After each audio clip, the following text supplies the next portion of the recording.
नमस्कार मित्रांनो, विषय असा घेतलेला आहे, तुमच्याकडे पैसे असेल तर तुम्हाला किंमत आहे. हा विषय घेतलेला आहे मित्रांनो. विषय चांगला होणार आहे. व्हिडिओ शेवटपर्यंत बघा, मधात स्किप करू नका, काय नका. चला मग ना वेळ घालता ना टाईमपास केल्यापेक्षा आपल्या आजच्या विषयाकडे वळूया. नमस्कार मित्रांनो, माझी शेती माझा व्यवसाय या यूट्यूब चॅनलमध्ये तुमचं सर्वांचं खूप खूप स्वागत. मी योगेश नागरे. चला मग आपल्या आजच्या विषयाकडे वळूया मित्रांनो. तुमच्याकडे पैसे असेल तर तुम्हाला किंमत आहे, हे विषय आपण घेतलेला आहे. तर आता आपण असे आता बरेच आपले मित्रमंडळ आणि पाहुणे रावणे आणि सगळे कोणत्याही आपल्याजवळ पैसा असला तरच आपल्याला किंमत देतात मित्रांनो, आपल्याला ओळख देतात, हे होते. आणि जेव्हा आपल्याकडे पैसा नसेल तर आपल्याला कोणी ओळखू शकत नाही मित्रांनो. सांगायचं म्हणजे आपल्याजवळ रुपया असला तर आपल्याला कोणी बी म्हणतं आहे, राम राम घालतं आहे, कोणी चहा पाजतं आहे मित्रांनो. पण तुम्हाला खरं सांगायचं म्हणजे जेव्हा आपल्या खिशात पैसा आहे तरच आपल्याला किंमत आहे. आपल्याकडे पैसा नसेल तर आपल्याला कोणी ओळखत नाही, काय नाही, काहीच नाही. तर मित्रांनो, म्हणजे कसं असतं सांगू का तुम्हाला, ओळखायचं कारण म्हणजे आपल्याजवळ लाख रुपये असले तर दादा हो कोणी आपल्याला दादा आप्पा म्हणून आपल्याला ओळखतं मित्रांनो.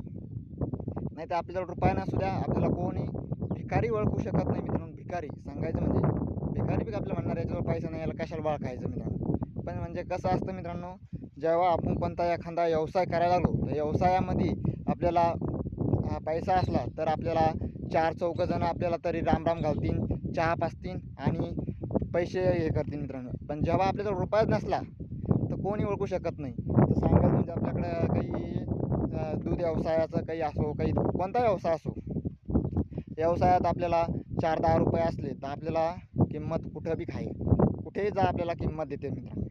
पण जेव्हा आपल्याजवळ रुपयाच नसला तर आपल्याला किंमतच कोणी देऊ शकत नाही ना.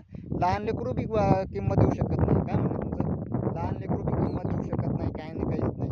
म्हणजे कसं असतं मित्रांनो, तुम्हाला सांगायचं म्हणजे जेव्हा आपल्याकडे काही असलं, पाहुणा राहुणा एखादा आला आणि आपल्याजवळ रुपया नसला तर ते जेवण आपण चटणी भाकर तरी त्यांना देऊन हे करतो मित्रांनो. आणि जेव्हा आपल्याजवळ पैसे नसले तर ते पाहुणा राहुणा काय म्हणणार आहे, दुसऱ्या एखाद्या सोयऱ्या धाऱ्याला, मित्रांनो याच्याकडे काही नाही, याच्याकडे जाऊ नका, या पाहुण्याजवळ चिकट पाहुणा आहे आणि याच्याकडे रुपया बी नाही मित्रांनो, आणि याची ऐपत नाही, काय म्हणतात त्याची ऐपत नाही मित्रांनो.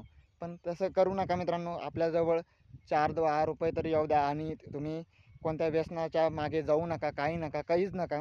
म्हणजे कसं असतं मित्रांनो, एखाद्या व्यसनाच्या मागे गेले तर त्याच्यातले आपले 4-10 रुपये येणार आहे ते सगळे त्याच्यामध्ये जाते मित्रांनो. आणि आपण बँकेचे कंगालपती होतो मित्रांनो. बँकेचे कंगालपती झाल्याच्यानंतर आपल्याला कोणी हे करू शकत नाही. आपण झिरो बजेटमध्ये येऊ शकतो मित्रांनो. झिरो बनवून आपण कसं वर यायचं हे आपण आपल्या परिणाम पाहायचं, बुद्धीने आणि ताकदीच्या जोराने हे आपण हे करायचं मित्रांनो. जेणेकरून आपल्याला कोणी रामराम घातला पाहिजे, असं चार चौघामध्ये रामराम घातला पाहिजे, हे आपलं म्हणजे आपलं स्वभाव आहे मित्रांनो. पण तुम्ही असं करू नका शेतकरी मित्रांनो. चार चौघामध्ये आपल्याला आपली इज्जत राहिली पाहिजे. इज्जतीला महत्त्व आहे मित्रांनो. तुमच्या पैशाला महत्त्व नाही, इज्जत राखणं ही काळाची गरज आहे मित्रांनो. तुम्ही जेणेकरून तुम्हाला कसं बी करताना करायचं असेल तर काही बी चार चौघामध्ये असं करू नका मित्रांनो. इज्जत गमवू धंदे करू नका. आपल्याला कोणी बी आपली मान टाईट राहिली पाहिजे मित्रांनो. मान टाईट असली म्हणजे सगळा देश टाईट राहतो मित्रांनो.